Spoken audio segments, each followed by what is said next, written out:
welcome. You're watching Closing Trades. I am Snehi Shah. Before we do anything else or take a look at the market, let's get right into the earnings that we've seen just this hour. We've decoded SBI's numbers and we've also spoken to experts about them. Let's put the spotlight on Titan that came the very minute SBI came out. We've got numbers coming in from Titan as well. In prima facie, it's not looking very good for Titan. The revenue has come in at 23,934 on a standalone basis, but this also has a very strong component of other operating revenue because they have sold significant amount of gold in the quarter gone by, and that is what is leading to an inflated revenue number for Titan. Other than that, the revenue has come in at 17,730 crores from sale of products, so that's in line with our estimates. But if you take a look at some of the other numbers that we've been tracking, net profit has come in at 1,124 crores, lower than our expectation. EBITDA also at 1,715 crores, lower than our expectations once again. The EBITDA margin has only come in at 7.2% on a standalone basis, once again much lower than the expectation of 10% thereabouts that we were expecting to see on Titan.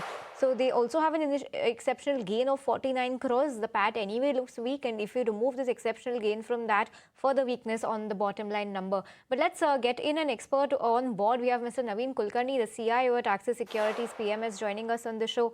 Naveen, hi, good afternoon. Thanks for your time. First up, give us your take on Titan right off the bat. It's not looking very good as per our estimates, but what were your estimates that you were building in for Titan, because the stock is doing really well after earnings?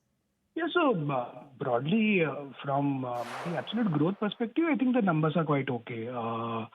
Of course, versus expectations, obviously, we can say that the margins look a little sluggish, and the earnings growth is lagging the revenue growth. So that is a slight area of concern.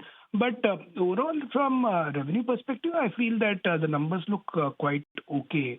Jewellery segment has done well. Watches, of course, continues to be a little slower, just growing by around 8%. But I'm not too shaken up by the overall numbers, because quarterly margins can be a little off at times. But I would say that these numbers on an overall basis, considering the revenue growth, especially in the jewellery business, ex-bullion growing at around 50% looks quite healthy to me. Okay. Since we're talking about the jewellery business, Naveen, I'm trying to get a sense of the EBIT. The jewellery business has achieved an EBIT of 10%.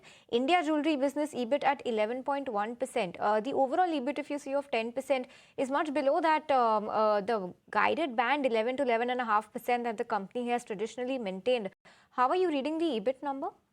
I look at more from an EBITDA perspective. I think that number in double digits, I think so, looks quite okay to me. Again, as I said, quarterly numbers can be a play of also the inventory and what can happen with regards to the margins.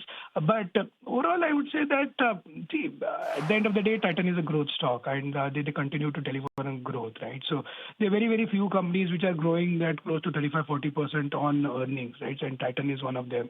I would say that overall, meeting these kind of expectations, Titan is continuing to deliver a good set of numbers. Okay, so that's the take on Titan. On that note, Naveen, we'll let you go. Thank you so much for your time. That's the read-through on Titan. Prima facie looking like a weak set of